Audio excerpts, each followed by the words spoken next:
এবং 22-23 মସିହାରେ ଯେତିକି ଧାନ ବିକ୍ରି ହେଇଥିଲା 23-24ରେ ତାଠୁ କମ୍ ଧାନ ସରକାର କିଣିଛନ୍ତି ଏବଂ ସପ୍ଲାଏ ଡିପାର୍ଟମେଣ୍ଟ ଯେଉଁ ମିଲର ମାନଙ୍କୁ ଟ୍ୟାଗ କରୁଛନ୍ତି ଏବଂ ପ୍ୟାକ୍ସ ମାନେ ମିଲର ଯେଉଁ ମାସ୍ ଦେଉଛନ୍ତି ସେଇଟା ମଧ୍ୟ ଠିକ୍ ଠାକ୍ ରହୁନାହିଁ।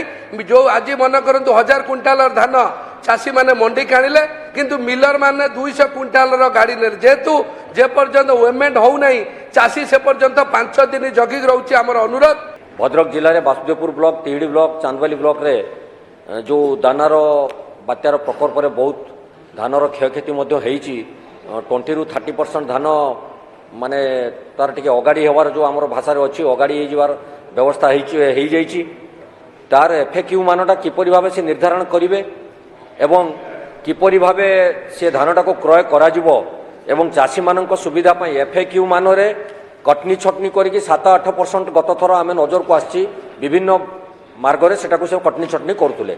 एथर माननीय मंत्री महोदय टिके गृह विवृत्ति रखु जे चाषी मानक सुरक्षा पाई कौन तांकर व्यवस्था करा जायछि एवं जो मंडी गुड़िक अनियमितता करुले कौन पदक्षेप निया जायछि।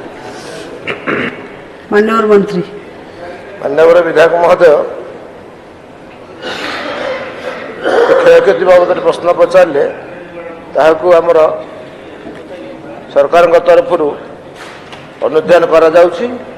क्षयक्षति जहाँ होती अनुधान कलापर निश्चय भाव क्षतिपूरण दिज्व एवं जो कटनी छटनी बाबद पचारे एथर एफएक्यू मानर धान करने green analyser machine paddy cleaner सब दिखाई तेणु धानर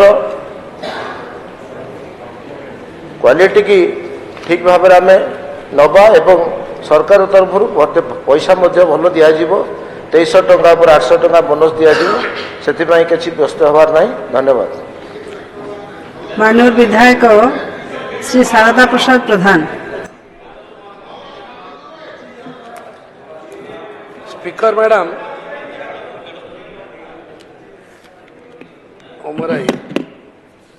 आज्ञा चलित वर्ष जेहेतु राज्य सरकार यहाँ प्रमुख योजना और ओडिशा रे एथिपाई पाखापाखि 8-10 हजार कोटी राज्य सरकार विभिन्न कृषक मानक व्यक्तिगत स्तर में देवाई योजना रखिंट। यहाँ प्रमुख 3टी विभाग योजना agriculture cooperation and civil supply किंतु आमर मूल कथा हूँ जो चाषी मानकर आम उपकूल अंचल माने इरिगेटर लैंड को 19 क्विंटाल पर एकर एवं नॉन इरिगेटर लैंड को 13 क्विंटाल पर एकर जाउची।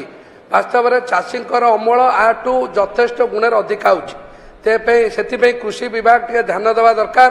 द्वितीय कथा जो कोऑपरेटिव पैक्स को आपण माने टार्गेट जाउची चाषी मानक अकाउंट को जेहेतु सीधा तक फोन रे मेसेज रे जाउची केते से बिकी पारिबे एवं सोसाइटी जेतेले बिकुची पैक्स एवं तार 50% टार्गेट जाउची। आम अंचल जेहेतु जनवरी 6 तारिख रु यहाँ आरंभ होची एवं पश्चिमांचल यहाँ नवेम्बर मासुर आरंभ हो जो 1.5 मास पछे आरंभ होची शेष बेलू आमर लोक मैंने जो टोकन पाँच से धान बिक्री करूँ टार्गेट सरी जाऊँगी। 22-23 मसीहारे जी धान बिक्री होता 23-24 ताठू कम धान सरकार किणिंट। आमर अनुरोध आपण मान जरिया आम अंचल आम निर्वाचन मंडली में 22-23 3,60,000 क्विंटाल धान चाषी मैंने बिक्री करते किंतु 23-24 से 2,60,000 होती। आमर ए वर्ष टार्गेट 23-24 की नेले जेतु लोकंकर उत्साह रही है सरकार वर्धित धान दर प्रति तेणुक 22-23 टार्गेट उपरे आउरी जदि 10% बिक्री करा जिवो एवं सप्लाई डिपार्टमेंट जो मिलर मानक टैग करुँचे एवं पैक्स माने मिलर जो मास दौरान सेटा ठीक ठाक रोना।